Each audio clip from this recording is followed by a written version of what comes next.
Hello and welcome to the Gameweek 24 edition of the FPL Scope podcast. I'm your host Matthias and I am currently in Kevin's apartment because I've been traveling to London this week and I'm sitting right next to Kevin, so we're sharing a mic today. He doesn't have a mic currently, so I'm in control. But we have a different person with a mic here, and that is Kimo, who was celebrating his beloved Milan's win over Tottenham yesterday. So Kimo, how are you doing? Good, pretty fresh. I thought you were gonna say I'm celebrating the Valentine, which is pretty shocking, but yeah. No, it's really good, really fresh to see Milan almost having higher chances to advance in the quarterfinal for the first time in ages. I don't know, I remember probably since 27, 29, something like this. 2009, 2007, yeah, something like so. It's been many years. So it was good win. Could have won like 3 or 4 nil. I feel I've seen most of the game yesterday. I was like switching on and off between Bayern and PSG and Milan. But yeah, lovely feeling. Yep. And Kevin is also here, so I'm going to pass him the mic and he's going to be able to introduce himself and talk about how he's had an amazing time this weekend and this week, because I'm here, obviously. So, Kevin, how are you feeling? Yeah, not great. So Matthias was here, which is a pain in the ass as always. Everton lost pretty badly in the Merseyside derby. Complete contrast to what happened with the Arsenal game. So very disappointed. Very disappointed with FPL as well, because as you might see when you come to our scores, there have been some unfortunate events, and yeah, that's all I'm gonna say for now. Yeah, so we all had recent transfers that bit us in the ass, but we'll move on from that. But Kimo had the best week out of the three of us, which says something because he only had 46 points, but that's a pretty decent game week. So, Kimo, what happened? What made you have the highest score this Didn't week? like realize it's best week because I don't see any best in it. I think it's pretty average, normal. Rashford was expected to score as usual. He's on fire, top form. Show that was like the extra assist that I didn't expect, but I think he's with everyone, so it doesn't really matter. Zinchenko 2 points, Arrizabalaga 2 points, Trippier 2 points. Fernandez was so close to score. He was 1-on-1 with the goalkeeper, but he had like a really bad shot. Nketiah didn't do anything. Mitrovic, 3 goals. He doesn't score. Really disappointing. And the one on my bench, he gets assist. He played really well, Andres. I've seen most of the game. So I don't see any specific reason I've done well. My captaincy was in Holland. It was really expected, and he's also captained by most of the people I think have Holland captain. I don't see any diverse. The people would have gone crazy in a double game week, but yeah. No, Still have hopes on De Bruyne. He should deliver.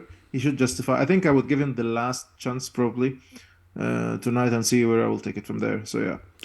yeah, obviously we're recording on Wednesday as usual, so the Man City Arsenal game hasn't been played yet. But so far so good in terms of not using triple captain for you, because you could have used triple captain on Haaland like a lot of other people did, but he didn't get to take the penalty. Morris took it rather than him, which was kind of confusing, and then he got subbed off at the half. So Yeah. yeah, what are your thoughts on the Haaland? Do you wish you, or are you happy that you didn't triple captain? I am very happy I didn't triple captain. I never said I never even had it like to consider to triple captain him. And I don't know if there's so many out there. I haven't seen so much who have triple captained Holland this game week. But I think the penalty thing I was so confusing, so surprising. Mahrez has missed a lot of penalties recently, but I don't know. They had like a long discussion and so on. But yeah, for me it didn't really matter. He should have scored from an open play anyway. But yeah.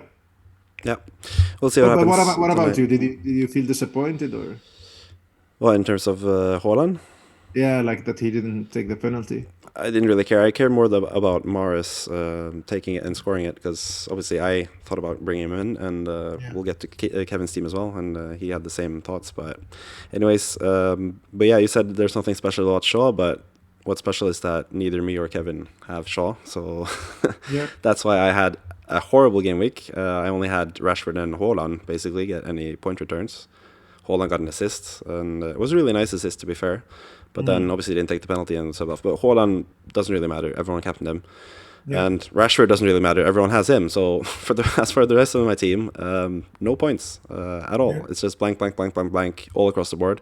Like you said, Fernandes should have scored. He had a 1-on-1 against the goalkeeper. He scores that 8 out of 10 times. Have you seen it? Have you seen it? Yeah. It was so weird. He had like It's- an extra unnecessary chance. Should have smashed it somehow. I don't know. It was really annoying to see.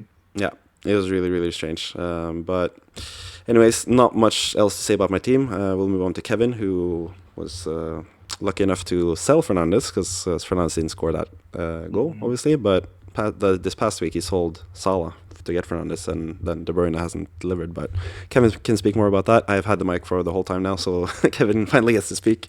So take us through your team, Kevin, and what made you annoyed as well. Please start with Mitoma Almiron thing, because I remember you were in confusion. Yeah, so to start things off, the Almiron thing and Mitoma, I decided to back my boy Mitoma because he's in form, and Almiron's been blanking, and of course, it ends up being that Mitoma blanked, despite the constant chances that Brighton were creating in that game, and Almiron scored this one random goal. So, of course, 3 bonus as well. yeah, of course, it comes to bite me in the ass, and therefore I only have 38 when I could have had more, and all this type of stuff. So it's a bit frustrating. And obviously, I went with De Bruyne, even though I'd said in the previous broadcast that I'd go for Mars. I think the reason why I got deterred from Mahrez was the fact that I was scared that he might somehow get benched in one of the games, right? Obviously, I thought if it were one game that he'd be benched, it was against Aston Villa, and they'd keep him fresh for the Arsenal game. But then it ended up being that he played. He stole a penalty from Haaland, which I guess sort of benefits me, sort of doesn't, in regards to the triple captains and all this type of stuff. But at the end of the day, it screwed me because I don't have Mars. So other than that, not happy with this team, not happy with this game week, but you can't expect 100+ game weeks every week, because last week was phenomenal and everything went correctly and stuff. And this time around, everyone pretty much blanked. We'll have to wait and see with the Arsenal City game. Hopefully, it's like a 4-3. Every literal asset that I have scores, and Nketiah, White, Saka, De Bruyne, Haaland. And if that happens, we're in dreamland. We're back up 60+. But I think I shouldn't be too sad, considering the fact that most teams, if you look at if most teams did pretty poorly, and I think the main thing and the joke is that if you did well, it's because you're bad at FPL. So I think two of the teams had similar score, and the ones who had like higher than 50 or something, they usually had like either Riyad Mahrez or Almiron, or Riyad Mahrez and Almiron together. I know. Yeah, I see most of the teams. Yeah, one here at one of the mini leagues. Yeah. And Solly Marsh also, he's in some teams as well. I can see him sneaking in so many teams. So other than that, if you don't have Solly Marsh and Mahrez and Almiron, then your team did average just like anyone. And we gambled on, me and you and many gambled on De Bruyne to do that one goal or one assist. So we have like something special, and it turned out in our faces that Almiron, that either you sold like me or Matthias or Solly March, who does the business. Yeah, I mean, the thing about De Bruyne as well is he's got 97 assists in the Premier League. He's 3 away from 100. Like, he's gunning for it. And especially in the Aston Villa game, he probably should have had a few assists and was behind every goal. So, like, I feel justified in bringing him in because he had a really good game. It's just that it didn't reflect in FPL, which is always the annoying thing, right? Because you do want all the players that get the assist or get the goal. But I think De Bruyne can still do well against Arsenal, but we'll see. He might get a red card. Yeah. Yeah, so that was our average game weeks, really. Kimo with Shaw was the only remarkable thing about any of them.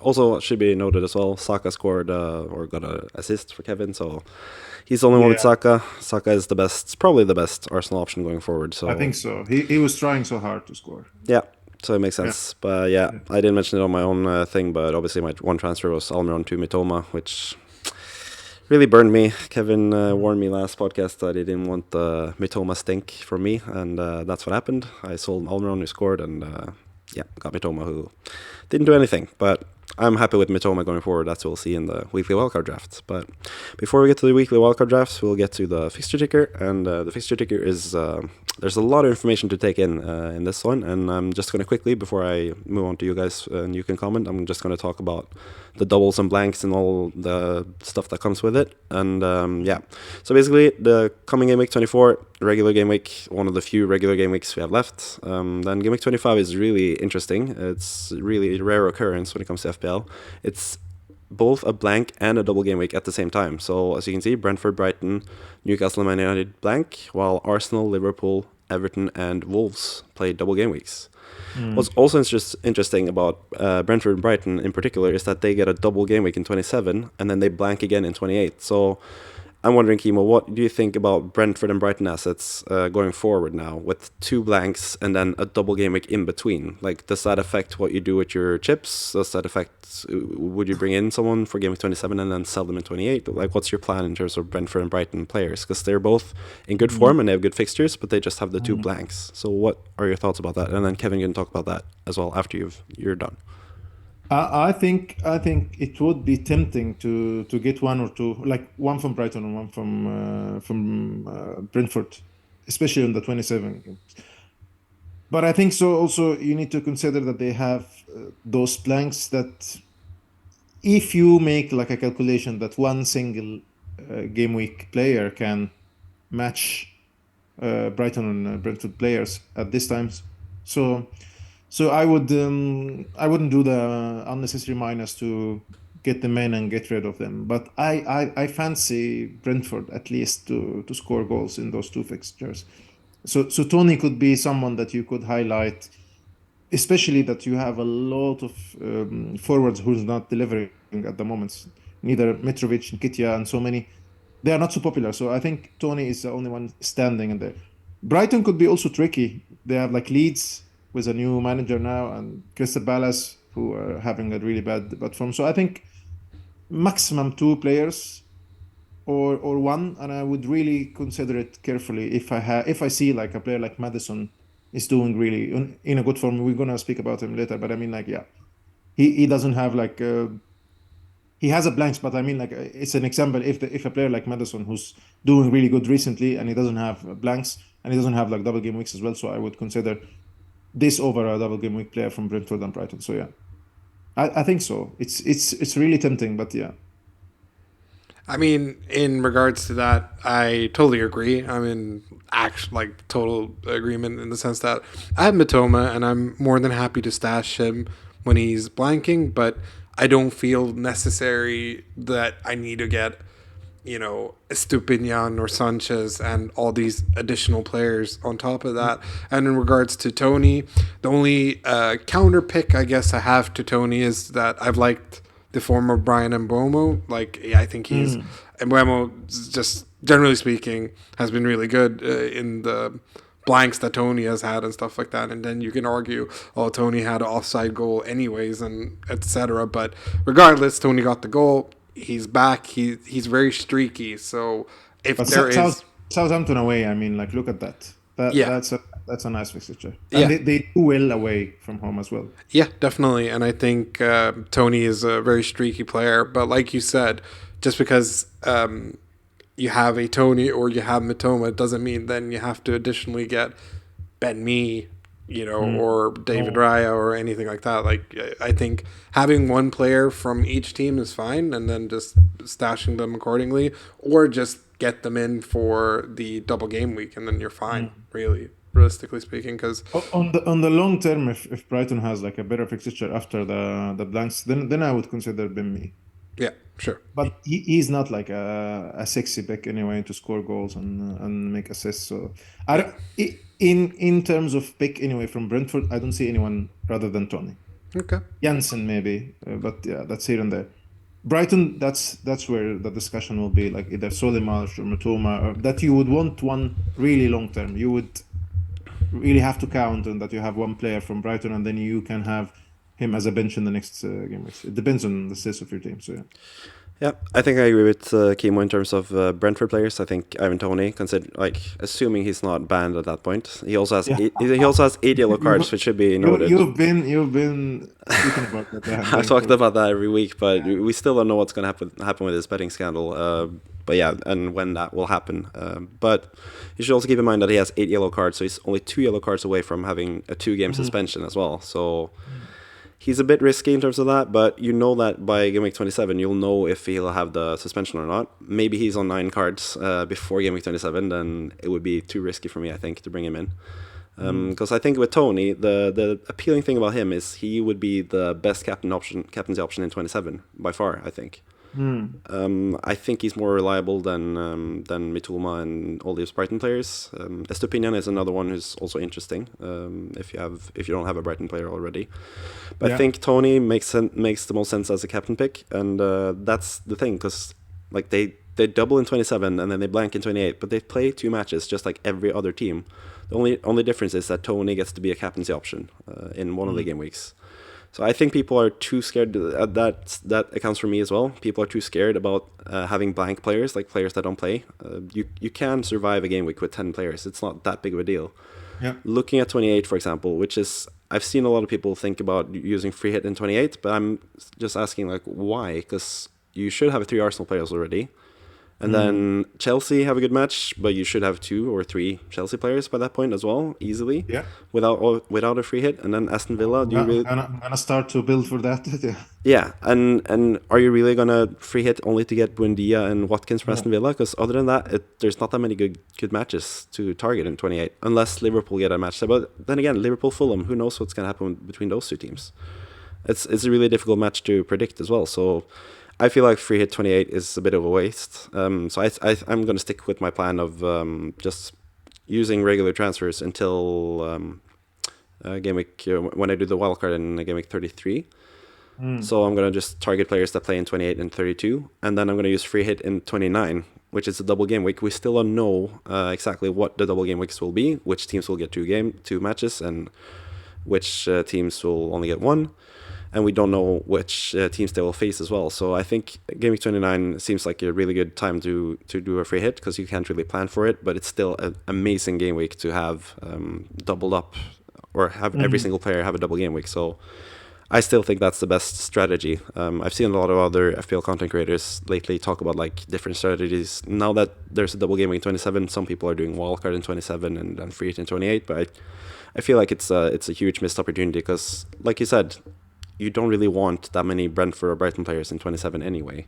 No, I think even if you had like a free hit in 27, I wouldn't pick a lot of them if I had a free hit. If I had unlimited free transfers. No. I think like ideally, even in like a perfect game week for them where they play Leeds and Crystal Palace, Brighton, I'd still only have Estupinian and Mitoma, probably maybe March as well. But like, I think that Everton game will be 1-0 for Everton. I think so. Yeah, potentially. Kevin's happy about that. No, but yeah, it's a typical Shandash 1-0 game. It's all about the Southampton away game. I think so. So I wouldn't. Yeah, that's also the Fulham game is really appealing. Yeah, the Fulham before the Fulham at home before Southampton Everton away. So, but then again, Fulham are a different team now than they were before the World Cup break. Because I looked a bit at Fulham, and they've only conceded 1 goal. Or less since the World Cup break. But they have a high expected goals conceded. You can see they have 9.13, which is pretty high, to be fair. But they haven't really conceded that much either. Don't know what that is. That might just be a variance, but it might also be that they have, I don't know. XG usually turns into high amounts of goals, but who knows? But they haven't really conceded that much. They only 1 or less every game since the World Cup break. And they haven't scored that much either. I think that's also part of it. Like, they don't have goals to rely on. Like, they haven't scored 3 goals already, so they don't really... They need to keep a clean sheet now, more than they did before. But anyways, we touched a little bit about... It was 3-2 for Fulham the last game, and 3-0 to Brentford the game before in the Cup, and 2-1 to Fulham. So there is a lot of goals also. So, yeah, in the Brentford-Fulham matches historically. Yeah, but I'm just saying Fulham recently against all the other teams. Yeah, I agree. Totally agree. I got convinced. Like, I wish if I had bought like a defender from them, but yeah. Yeah. But we also barely touched on Everton. You mentioned them briefly. They're also a really interesting team because they double in 25 and they play in 28. Obviously, they don't have the best double fixture in terms of playing Arsenal away, and they have Chelsea away in Gameweek 28. But I'm going to hand the mic over to the resident Everton fan, Kevin, and once again ask him if there's any options from Everton other than Tarkowski, because he's been like sort of like a main guy. Are there anyone else that you're considering? Because the expected goals is still pretty damn bad, 5.34. So what do you think about Everton assets, Kevin? I think when it comes, or when you boil down to it, I think a lot of it's due to the fact that Demarai Gray hasn't been starting matches due to injuries and stuff like that. And obviously, Calvert-Lewin, once the two of them are back, I think they're viable options, especially Demarai Gray, who's very cheap, and you're looking for a differential midfield player who could potentially be playing at striker because Sims isn't ready, unfortunately. Yeah, Gray is I can see him flourishing under Daesh. Yeah. Somehow like McNeil in his latest period with Daesh and at Burnley, something like this. Yeah, exactly. And I also, because Demarai Gray has played striker for us a few times Yes. in the seasons and, has looked good and scored. So I think the main thing is there's talks that Calvert-Lewin might make the bench for this upcoming match, and then from there on should be playing again. So I think a lot of the fortunes will look up, especially the fact that we have quite a few home games as well. So I think best asset is obviously the one that's been mentioned, which is Tarkowski, who's constantly a goal threat, very good at defending and all this type of stuff. But if you were to look for a differential, I'd say Demarai Gray, and eventually down the line, I think Calvert-Lewin will come good. I've been saying this for a year now because he's been injured for so long, but literally as he came back, he scored against Crystal Palace straight away and looked really good. So I think those are the three main players to aim for from Everton. I think the Leeds match, like you said, is a good opportunity for us to get back into it. I also think Aston Villa are super inconsistent right now. So I think we can see a good 4 points out of 6 from those two games. I'm hoping for a 6-pointer, obviously. The Arsenal away game does not look that tasty. Same goes for Forest, who have been really solid at home. But, by then we'll have a real feeling of Dyche ball and whether, the Arsenal win was just a fluke or whether that's actually what we're capable of at home. So, I think those are my 3 recommendations. And come on, you Blues. But one thing also about Patterson, Nathan Patterson, he's in the grass as well. I saw some pictures for the training, and I'm not sure if he's gonna start right away. But it's a good news at least to see him back. But most of the fans on Everton on Twitter, they are saying that he would start right away. Yes. He didn't participate in the group training, but at least good to see him. Because Coleman and Mikolenko got skinned by Liverpool on the counterattacks and stuff like that. And I love Coleman to bits, but he doesn't have the pace anymore that he's known for and being able to do these type of things. We love him as a legend. Yeah, of course. He's always a legend, and I'm more than happy to have him in the team and in the squad, but it's just a simple matter of the fact that Patterson is just way better at this rate, and Mikolenko needs to be sold. I'm sorry. I think it was worth the effort. He did some cool things during the Lampard era, but that's it. He's been terrible all season. I think Everton really are desperate to get a left back. If I'd rather play Patterson or Godfrey at left back than continue playing Mikolenko. I think he's just terrible, but you got to back him until the end of the season at the very least. So hopefully, I think Coleman is one of the oldest fantasy assets in the game. I think since I ever started playing the game, Ashley Young is the oldest player. I think he's with me from season 1, 2007. Ashley Young has been on the game since 2007, and he's still an FPL asset. And I think Coleman is the second oldest for me, if I'm not mistaken. I don't know if you remember anyone. Who's, do you think anyone who's in the game way more than Coleman and Young at the moment? That could be a fun little YouTube short that we can make. So look out for that, I guess, in the future. Really, really gorgeous to see Ashley Young still kicking it. And I mean, since I started the game. Oh, Yeah. good. But one thing also I want to highlight here is Liverpool attacking stats in the last 6. Decent numbers, I think, in terms of almost 11 expected. Are they back in terms of scoring, or was that a show for a derby? I don't know. I think that's the question as well. But I think with Liverpool, what's been consistent throughout the whole season is that they're really, really, really good at home, and they're really, really, really bad at away. So that's been the case before the World Cup break. It's been the case after the World Cup break. I have the table here, actually. And at home, they have 7 wins, 3 draws, and 1 loss only, with 24 points. And then away, they're the 15th best team away. And that's 2 wins, 2 draws, and 6 losses. Only 11 goals, and then 19 conceded. So they're an Anfield team, really. And looking at their fixtures going forward, they have 2 upcoming away games. Well, obviously, they have double game week 25, but they have away against Newcastle. But then it turns interesting for them because they have a double game week. Palace away, even though they're shit away, Palace are just terrible in general. As you can see from Palace, expected goals conceded, they're both of them, they're in the bottom 3. Really bad. So even though Palace have a double game week and they don't have any blanks, I wouldn't consider a single Palace player currently. Yep. But yeah, so Liverpool, from Game Week 25 onwards, I think they're a really good bet. Game Week 28 is still up in the air, and we'll only know about if they blank or not in that fixture until after Game Week 25, which is kind of why it's risky to double up or triple up on Liverpool for Game Week 25, because you don't know if they're going to play in 28 or not. So we'll get to know that during the, when the other teams blank and stuff, or right after Game Week 25, we'll figure out if Liverpool will blank or not. And that's up to, because Liverpool are already out of the FA Cup, but Fulham and Leeds face each other in the FA Cup. And if Fulham win, then Liverpool and Fulham will blank in Game Week 28. And if Leeds win, then Wolverhampton and Leeds will blank in 28.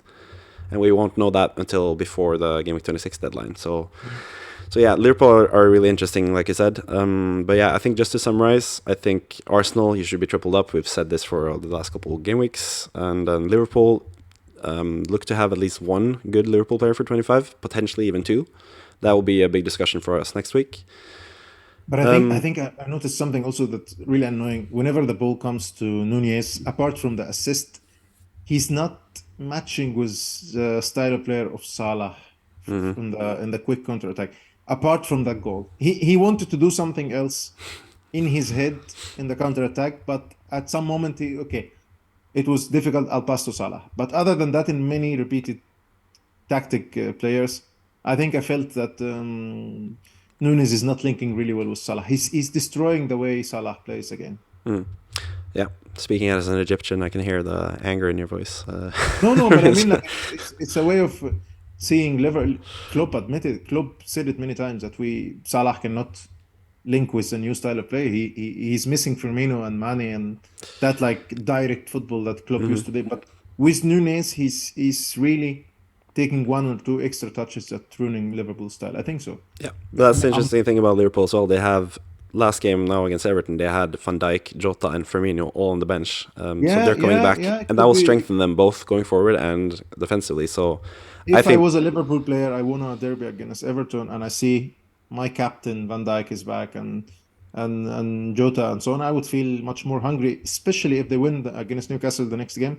Yeah, they would have much more higher dreams to reach the Champions League. So yeah, I think Liverpool are really interesting, but that's from Game Week 25 onwards. So we'll talk more about that next week. For this week, there's another team that's really interesting, and that's something we'll get to in Make the Case. But I'll just mention it right before we move on to the next slide, and that is Chelsea. They're number 3 in the fixture ticker in terms of their fixtures, and they don't have a single blank.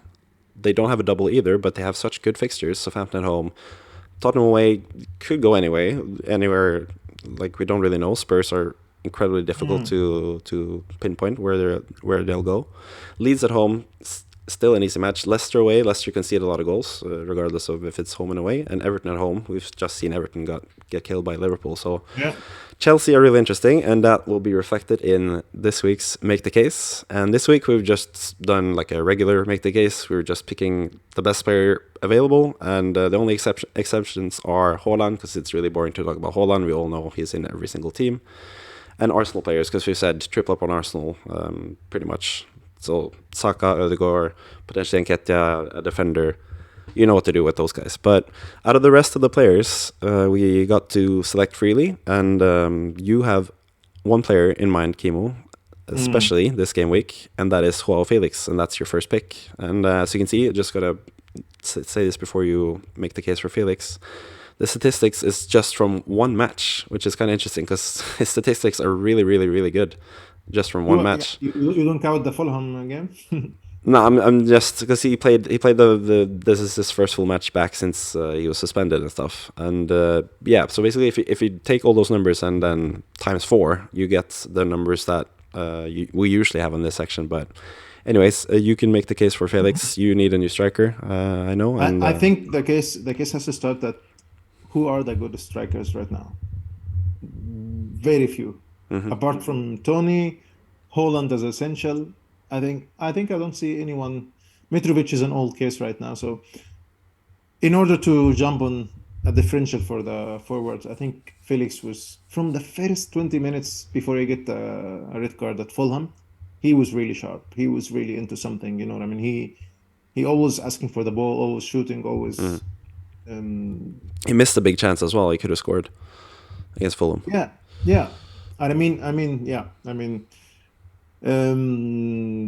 The last game as well, he was outstanding, really performing really well, and scored the goal. But I didn't want him to score that goal because I really wanted to choose him without scoring that goal and just not be jumping on a bandwagon and so on. But yeah, I think the stats is okay. It's not only for the stats. The only thing that I see as a weakness in choosing Felix is he's playing in a side that's really unstable and they don't score that much goals. But other than that, I'm pretty sure that he's going to do well in the next 4 game weeks. For me, I'm going to buy him, and we will come to that later. So, yeah. Do you have any thoughts about Felix? Or? Yeah, I think Felix is a great shout. Currently, I'm pretty happy with my strikers still. I don't really want to sell any of them currently, so I'm not going to bring him in personally. But I think it's a great option. I'm definitely tempted by him. So yeah, it's just a matter of which players are your strikers. Like I currently have Haaland, Kane, and Nketiah, and I feel like going forward they're fine. If I could wildcard now, I'd have Felix over one of them, potentially Kane. But he's also not that expensive, 7.5. So if it was like a 9 or 10.5 or something like a typical price for a forward in Chelsea, I would have made a thought. But 7.5 doesn't cost anything. But yeah, our names are a little bit changing at the moment, but it's Kevin not a big deal. Kevin noticed. It's funny.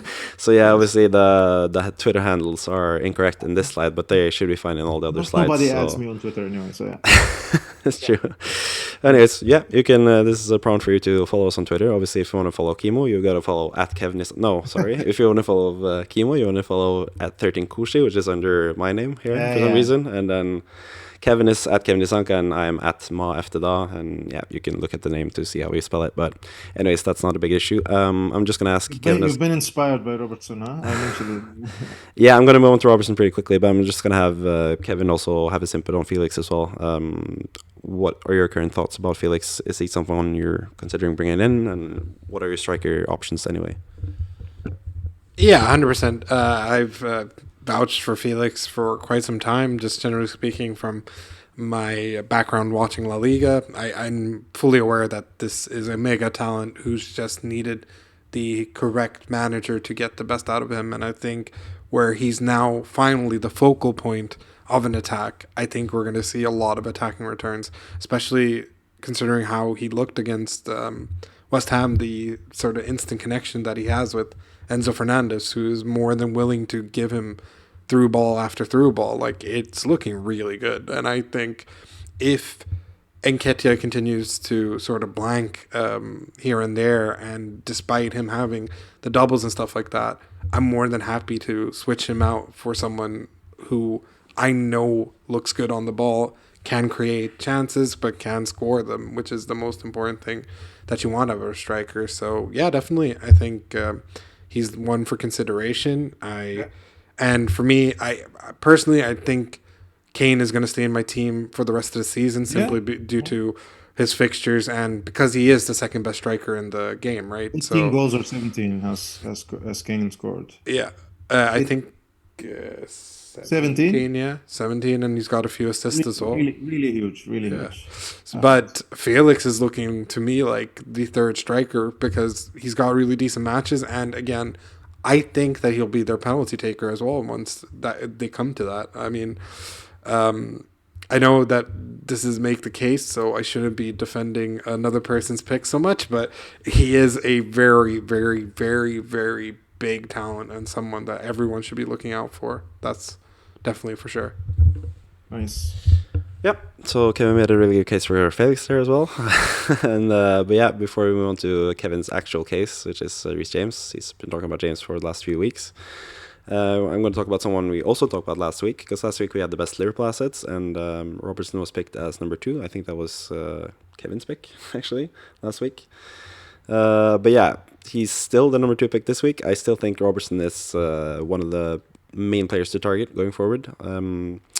The interesting thing about the Everton fixture is that he got a yellow card, because I figured Robertson is one of those guys that picks up stupid yellow cards here and there, but that was actually his first yellow card of the season, which is really surprising to me. But that bodes well for him in terms of fantasy. What also looks good for him in fantasy is the fact that he's so attacking. As you saw in the second Liverpool goal, where the pass from Trent went to Gakpo, who scored his first goal for Liverpool. The pass was actually meant for Robertson, who was in the middle of the box, ready to score a goal. So that tells you something about how attacking he is. And he's obviously also nailed. Plays pretty much every match for Liverpool. They have a double game week coming up. I think the case for him makes itself, really. We know what he can do as a fantasy asset, so yeah, he's just really good. It's just a matter of Liverpool defense, if it's a good defense or not. But yeah. But why not Trent? I think Robertson is more nailed. Yeah, I think it's just a better option. But yeah, I'll move it on to Kevin, because I'm struggling with my voice again. I need to drink some water. So, Kevin, make the case for Reece James. Yeah, absolutely. I think Reece James, for me, it just is an absolute stud. There's a reason why he scored so many big points in the beginning of the season, and obviously got injured, got very unlucky with the World Cup, and etc., and therefore hasn't really been the FPL asset that we all know that he can be. But he's back now. If anyone's been watching Chelsea, everything goes through the right, which I feel bad, because Mudryk is on the left wing, but everything keeps going through the right, because they constantly just look for James to do something on the right? And he does a lot of overlapping runs, a lot of good crosses. I think anyone who has... He's the new Cucurella for Graham Potter. I think so. Yeah. He tried to make him a new version of Cucurella, but even though he has Cucurella... Yeah, he seems to hate him, but yeah. I think Reece James is just eventually going to become that FPL player that we all know and love, and I think you should get in early before... a big haul hits, because I have a feeling that he's going to haul in one of these random games where he gets either a goal or an assist to Felix, the man who scored against West Ham. So I think his minutes is really a big issue, because he spoke recently about that, how he doesn't want to play every minute because he wants to stay injury clean. Yes. So yeah, it can be positive that he can be taken out at 60 minutes or something, but it can be stopping him from getting much more chances and so on. I felt that way too, but it was really encouraging to see that he played, if I'm not mistaken, he played all 90 of the West Ham game, which I didn't expect, considering the fact that he was taken out with 59 minutes and 30 seconds or whatever bullshit that cost me a clean sheet the other week. But that to me is encouraging. We will know as well in the Champions League match what happens there if he plays 60 or 90 against Dortmund. So I think that should deter anyone who's afraid of the minutes played. But I think in terms of everything else, that it seems fine. It seems like he's back in action. Didn't seem like he was feeling too many injuries. He was doing 100% sprints and all this type of stuff. And I think we're about to get the best version of Reece James. Yeah, that's the case for Reece James. He played 90 minutes last game, so it looks like he's back and fit and ready to play. So I think he's a good option. I personally think Badiashile is the better Chelsea defensive option for a cheaper price, and he's also been good on like set pieces and stuff.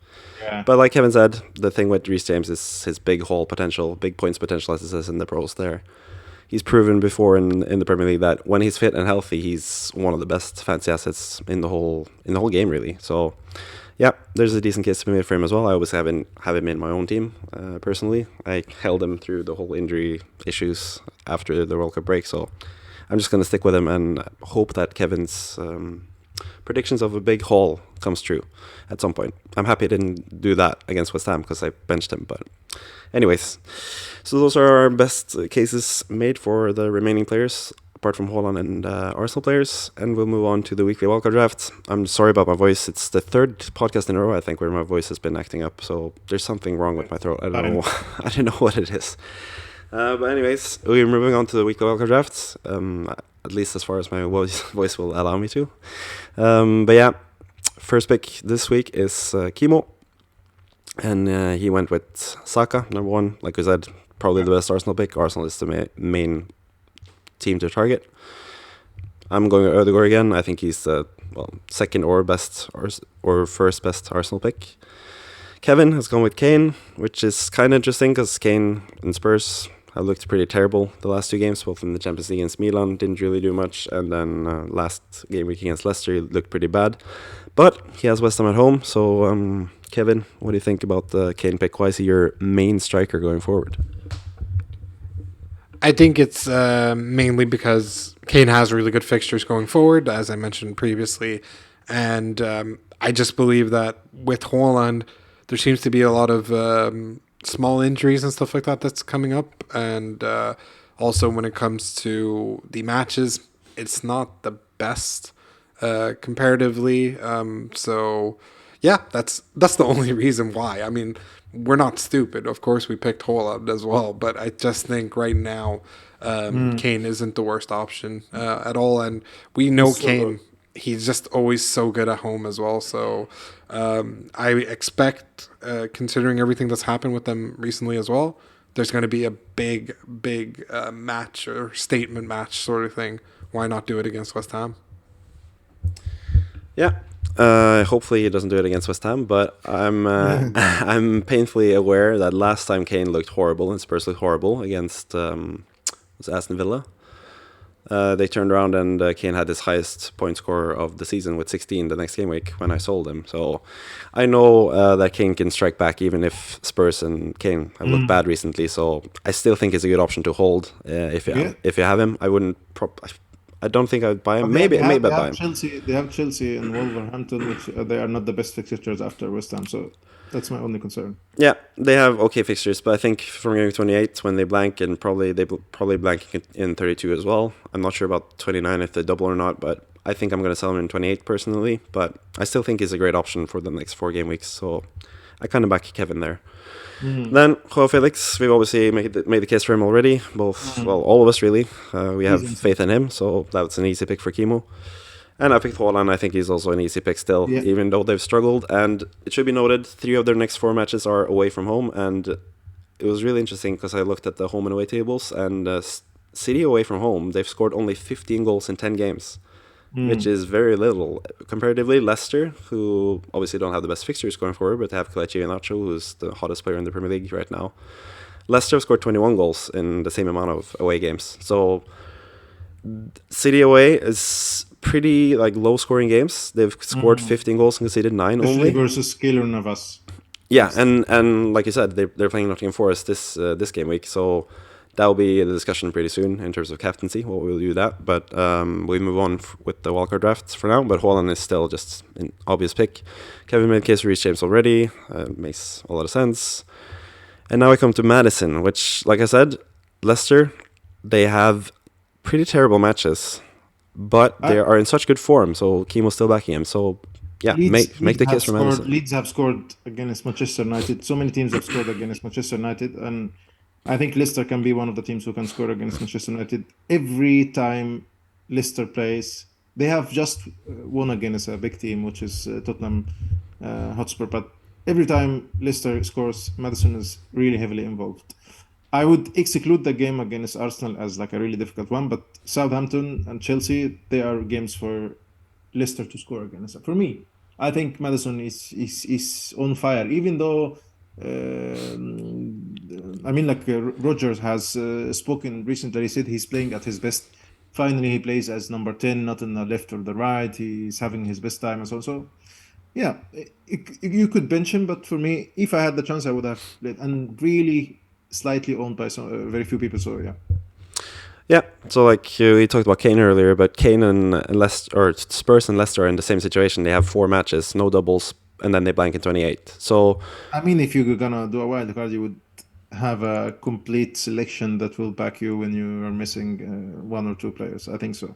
yeah, We'll see how we go. but Leicester, assuming that they keep scoring, then obviously they're a great option. Like they don't have they don't have a fixture in 28, but that counts for most teams. So I will have think him that's at 1 point very soon at my team. Yeah. As I had him at the first game week of the season. Yeah, Mitoma, we don't need to. I'm still liking Mitoma, double game week and all that stuff. We've talked about that before. That's one for me. Kepa, Kevin chose Kepa as well. That's easy pick. We've had him as goalkeeper. Chelsea are looking really good defensively. And then Tarkovsky, that's your pick. Kimo, you finally got to pick him this week since you didn't get to pick him last week. I mean, scoring from corner is becoming like a habit for him. He was so close to scoring against Liverpool as well, right before the 1-0 goal. So I know Kevin is agonized about that, but we'll move on. I have the final midfield pick, and I'm just going to stick with Rashford. I think he's just in such good form. You still got to have him, even though Man United have the least fixture because they blank in 25 and they blank in 28. I still think you needed to have Rashford, at least for this final game against Leicester. Then potentially you could sell him, but I'm probably going to keep him on my bench for game week 28 and 32 and all those games. So yeah. Gabriel, that's just the final Arsenal option. We need the triple Arsenal, and that makes a lot of sense. Gabriel, we had a little discussion about which Arsenal defender to pick, but I think we all kind of know that Gabriel is the most nailed still out of all the defenders, and he also scored the most goals out of any defender last season, so makes a lot of sense as well. Ben-Mee, Kimo picked Ben-Mee as his final pick.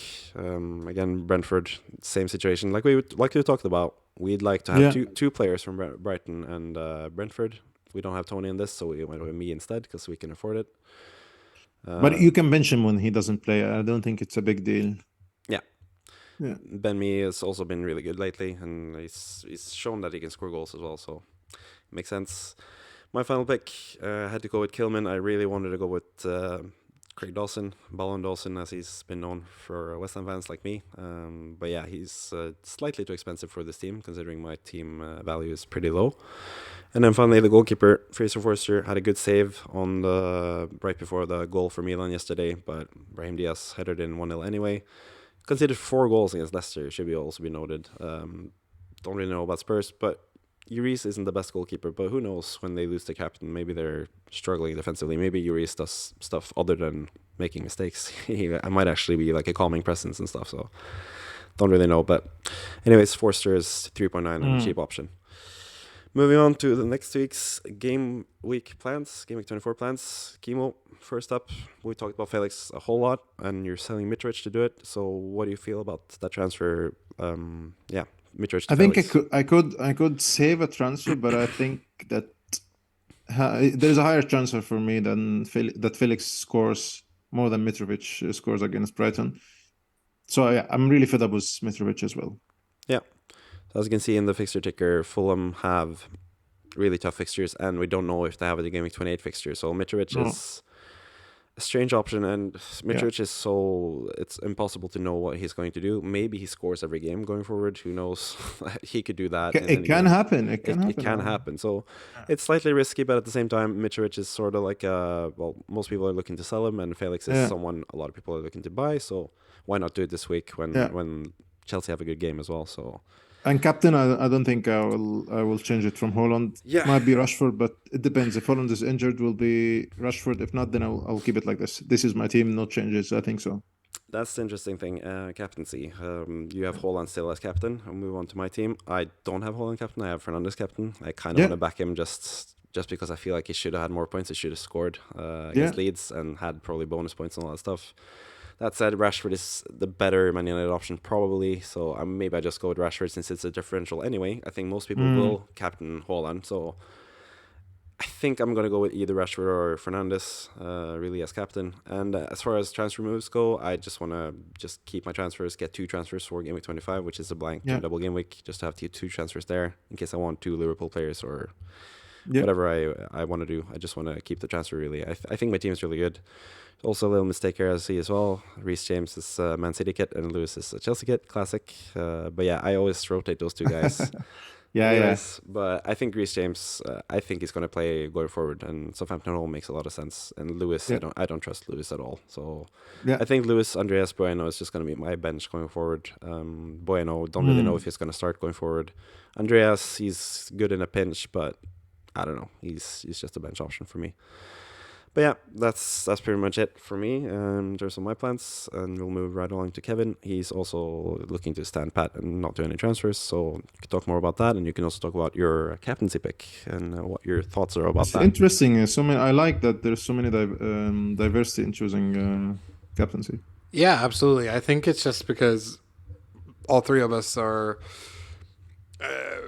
willing to sort of risk it a little bit just to see, because like Haaland's kind of sucked as a captain this game week. I mean, we'll see, because he might score a hat trick and then everything's fine, right? But at the end of the day, I think it's going to require some risks to go up the ranks anyways. So I think if there's any week that's felt sort of like it's okay to not captain Haaland, I feel like this one is a good one, because I mean, Matoma against Fulham isn't the worst option, considering that Brighton are really good at home. Leicester at home, for Rashford looks increasingly good. Kane at home against West Ham looks also really good. So for me, it's just more about which one of these assets do I trust the most. And I don't trust Kane. I do trust Rashford, so that's why he is the vice. So it could switch from Kane to Rashford, but I still back the whole statement game. Kane is very much like this. When he goes blanking, there's just one match just very close to these blanks that he just goes absolutely insane.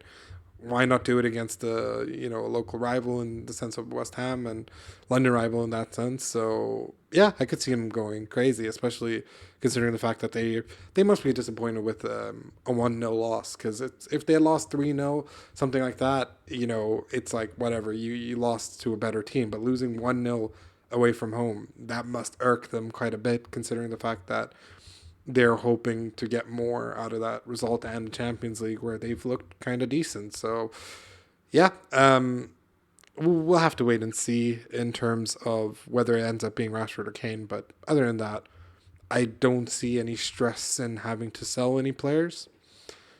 Will I bench De Bruyne for Almiron? I don't think I will, but a part of me is like, should I just play Almiron just for the sake of it one last time before I sell his ass in for Game Week 25? We'll have to wait and see. Yeah, so that's Kevin's plans. But yeah, I think if you want to play Almiron over De Bruyne, I would just do a transfer in midfield somehow. But yeah, I don't know which transfer that would be, because there are not that many good midfielders. It felt like a couple games ago, it felt like you needed like 6 or 7 midfielders, but now I'm not so sure. Like we saw in the weekly wildcard draft, we were kind of stumped on midfielders, and we started selecting defenders before we finished all our midfielders, which is really rare for us. We usually go 5 midfielders before anything else, really. But yeah, yes, I think that's the interesting part, and also the captaincy thing is also interesting. But yeah, those are our plans. Move on to the outro. It's the end of the podcast. Obviously, like, share, and subscribe on YouTube if you're watching on YouTube. You can follow us on Instagram and Twitter, and you can also join our mini league, which is league code 6IYV7U, as always. We've also had some discussions about what we want to do with the podcast going forward, and I've also been talking to some of Kevin's friends here in London who are loyal listeners to the show. They came with a lot of constructive criticism, which is always really good. So if you have any constructive criticism, please enter it in the chat down below, or comment section down below on YouTube. If you have any ideas or criticism or what you want to change in the podcast, and be sure to let us know. And some of the changes that we've been talking about, I've also been pondering for a while now if I want to do like my own separate videos on Mondays, Tuesdays, and Thursdays and Fridays when we don't usually produce content. That way we could also move out like my game week, like my former game week and my future game week plans to a different video, so we don't really have to talk about that here. I talk enough as it is in the podcast, so I could rather be like a helpful guy for you guys to talk about your game weeks and stuff. So that's one of the ideas we have. We also have an idea of highlighting a manager every week from our mini league, so that's also a good case for you to join the mini league, so we can talk about your team. If you're the highest scoring player that game week, we can talk about your team and how it looks going forward and stuff, and give you tips as well. So I think that's also a good idea to get you guys more involved. So anyways, before I let Kevin have the last word, I'll let Kimo also say his piece, and what you have in your mind going forward, Kimo. No, I think I really want De Bruyne to score. That's what I wish tonight. Just like one big boost for my season. I really want to come back. Really want it. Okay, famous last words. Famous last words. Pep is going to humble Arteta and Arsenal. Good night.